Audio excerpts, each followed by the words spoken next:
Fala galera, beleza? Léo Azevedo aqui do canal Papo de Vascaíno, passando aqui para poder a gente fazer o nosso pós-jogo, né? Vasco 1-0 no Cuiabá.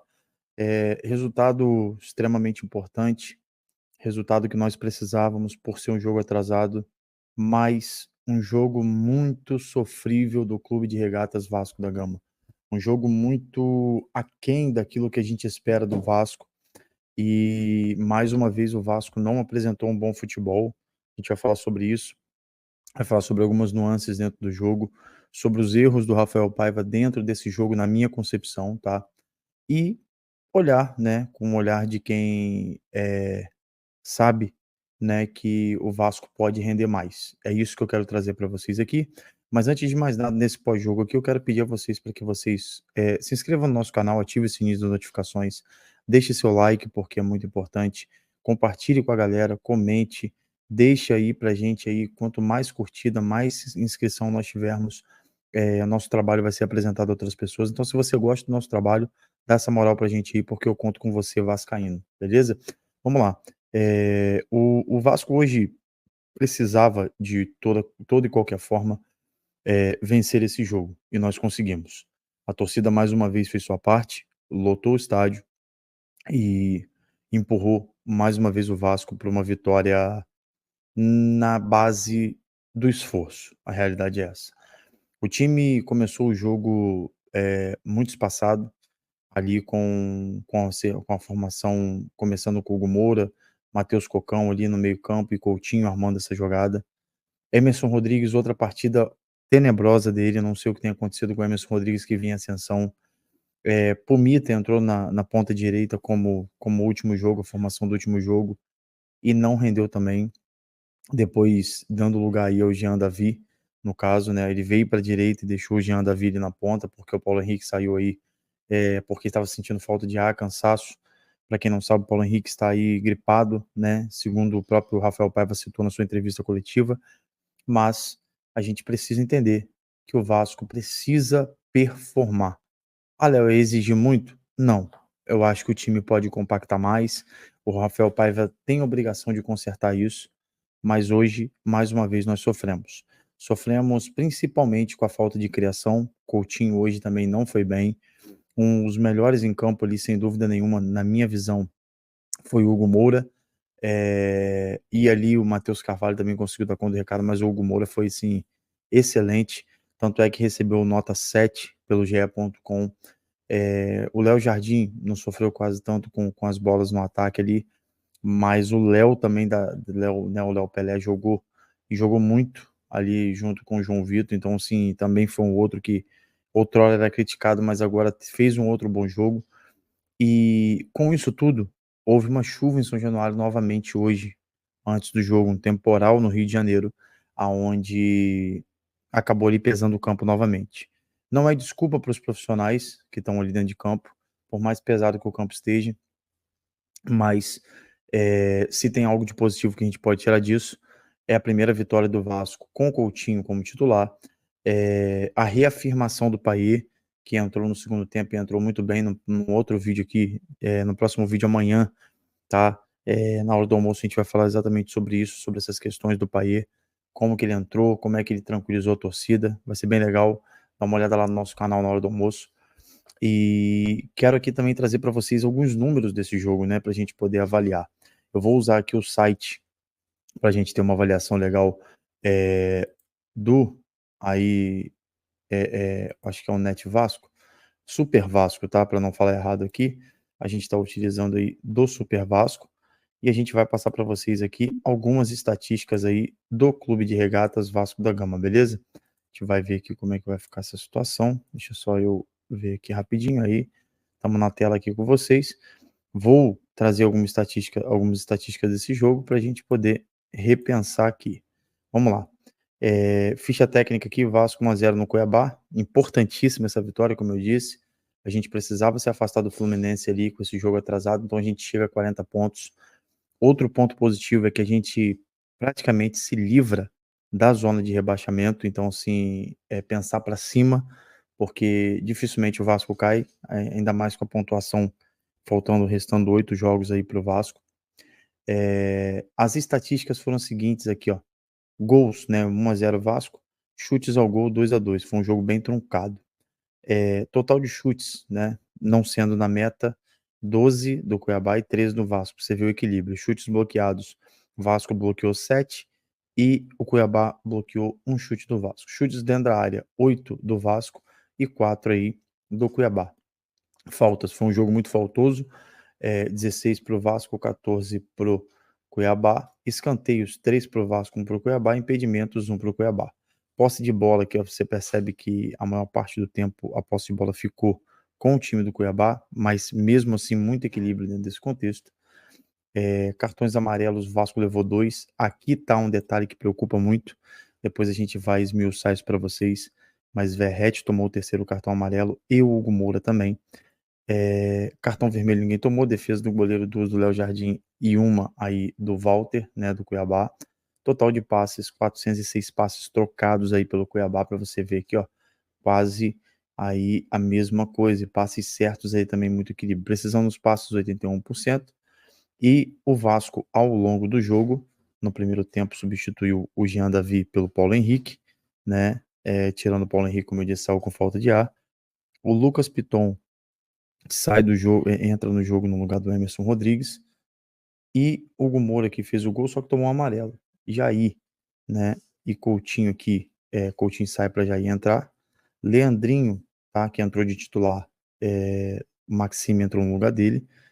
E Matheus Carvalho aqui depois dá lugar a Payet, que é onde o Vasco consegue segurar a pressão aí do Cuiabá para a gente poder conseguir manter o jogo, porque, como eu disse, eu ia falar dos erros do Rafael Paiva, a gente vai citar alguns erros aqui dele, inclusive esse erro em tirar ali os meio-campos e demorar a colocar o Payet. O Payet entrou com quase 40 minutos de jogo. O Vasco estava sofrendo uma pressão terrível do Cuiabá e só melhorou quando o Payet entrou e começou a segurar a bola. Aos mimizentos de plantão, vai aqui um recado. Você disse que o Vasco precisa desfazer do Payet, porque o Payet não tá rendendo. Cara, hoje ele foi o pilar do jogo para segurar esse 1-0. Esse jogo importantíssimo. Ano passado ele ajudou a gente contra o América Mineiro. Então, assim, o Payet é um craque. Ele não está satisfeito com a performance dele, vocês podem ter certeza disso. E eu quero pedir a vocês para que tenham paciência, cara. O que ele fez no final do jogo, que a gente vai falar no próximo vídeo, foi de excelência. É de um cara que entende a responsabilidade dele, entende o peso que ele tem pro Vasco. Rafael Paiva falou que tá muito pesado pro Coutinho também a questão do psicológico de assimilar. Eu não vejo dessa forma. Eu acho que o Coutinho já tem aí bastante rodagem, né? E já veio pro Vasco sabendo que ele seria um dos ídolos e astros que a torcida esperava mais. O Paulo Henrique consegue ali jogar muito bem, mas saiu no meio do jogo, como eu disse. O Maxime entregou bastante também daquilo que a gente espera dele na recomposição, porém, o meio-campo ficou sem preenchimento nesse tempo. O Rafael Paiva errou em não colocar o Payet anteriormente. Jair reestreou muito bem. Gostei muito de ver o Jair novamente em campo. É óbvio que o ritmo de jogo é só questão da restante da temporada para acontecer, mas o Jair veio muito bem aí. Essa reestreia do Jair vai ajudar muito o Vasco nessa reta final. Então o Vasco se mantém em 10º colocado, tá? Aí eu vou colocar a tabela aqui para a gente poder discutir e a gente precisa aí ver, né, nesse caso, a tabela para a gente entender, porque o Vasco continua ali em 10º colocado, a 1 ponto do Atlético Mineiro, agora com jogos tudo igualado, e os próximos jogos do Vasco é o Bahia, né? A gente vai ter o Bahia aí em São Januário, com 2 desfalques importantes. Quais são os desfalques? Hugo Moura com o terceiro cartão amarelo e Verratti com o terceiro cartão amarelo muito duvidoso que o seu Wilton Pereira Sampaio aplicou também, beleza? Então aqui com a 30ª rodada aí encerrada, 31ª vai começar com esse jogo atrasado do Vasco aí. A próxima rodada tem Vasco e Bahia na segunda-feira, mas na segunda também, às 7 horas da noite, antes um pouco, tem Cuiabá e Corinthians, que é confronto direto. Fluminense joga no final de semana contra o Vitória, outro confronto direto aí, tá? E tudo de olho nessa tabela aí para ver o que vai acontecer com o Vasco. A nossa tabela aqui tá dessa forma aí na sua tela. Deixa eu ver aqui para vocês, se a gente consegue ver. A tabela do Campeonato Brasileiro tá aí na sua tela, passando para você ter uma ideia aí do que a gente pode conversar aqui. Vamos lá. Aqui na parte de cima a gente já sabe, né? Botafogo líder, Palmeiras, Fortaleza e Flamengo ali. Fechando o G5, São Paulo com 50 ali. E o G6, o Internacional, tá? Sétimo colocado aí, o Bahia e Cruzeiro com 44. Então quero falar do sétimo para baixo. O Vasco tem 40 pontos hoje, enfrenta o Bahia que está em sétimo. O Bahia tem 6 pontos à frente do Vasco. Se o Vasco consegue vencer o Bahia na segunda, o Vasco encurta essa distância aqui para 3 pontos, né? Cruzeiro vai pegar aí o Atlético Paranaense, é outro time que está na zona de rebaixamento, mas sempre muito forte na Liga Arena. Se o Cruzeiro, porventura, vier ali também a perder para o Atlético ou empatar, o Vasco encosta também no Cruzeiro. O Atlético Mineiro pega o Internacional na Arena MRV, então a gente precisa muito que o Atlético Mineiro, no mínimo, empate aqui para que a gente ganhe o Bahia e passe. A tabela está dessa forma, e você vê que do Vasco até o primeiro fora da zona, são aí 8 pontos. 8 pontos para 8 rodadas faltando, a gente tem 24 pontos em disputa. Ainda há risco para o Vasco? Ainda há risco. Porém, os times daqui de baixo também não estão fazendo por onde. Eu acredito que essa briga vai ficar aqui até o Fluminense aqui, de repente, consiga essa briga ainda manter. O Vasco ali eu acho que já fica mais difícil, mas o Fluminense aqui tem que ganhar a próxima para poder também tentar se livrar de vez. Ou de vez não, porque 45 pontos que seria o número mágico que os especialistas pedem. Bom, o jogo do Vasco hoje foi um jogo medroso, como eu disse para vocês, um jogo onde o Hugo Moura consegue fazer um gol numa bola rebatida, o Vasco teve poucas chances de criação, quando teve o Verratti não conseguiu manter lá na frente, não jogou bem também o nosso capitão, isso não quer dizer que a gente não adore ele, eu sei que ele ainda está sentindo a eliminação da Copa do Brasil, e hoje pesou um pouco para ele isso, vai ficar fora do próximo jogo, não sei como o Paiva vai armar esse time, mas sinceramente eu queria ver o Payet como titular e talvez até como centroavante ali, jogando mais avançado do que propriamente armando essas jogadas. Bom, essa foi minha análise do jogo. Eu acho, quero pedir a você, se você concorda ou não concorda, você vem aqui e comente com a gente o que vocês pensaram. Mas eu vejo muito hoje um Vasco muito frágil quando não tem Coutinho, quando não tem Payet, mas principalmente quando não tem o Payet no campo fazendo o que ele fez hoje, segurando a bola, dando a bola de lado e ganhando tempo com o Cuiabá, porque o Vasco estava sendo muito pressionado nesse momento. Se hoje, porventura, o Vasco empatasse esse jogo ou viesse até a perder, estaria de novo na conta do Rafael Paiva, que faltou coragem para mexer antes e colocar o Payet em campo.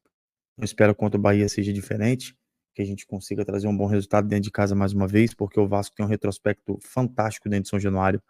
A gente tem aí 12 vitórias, apenas uma derrota dentro de São Januário e alguns empates.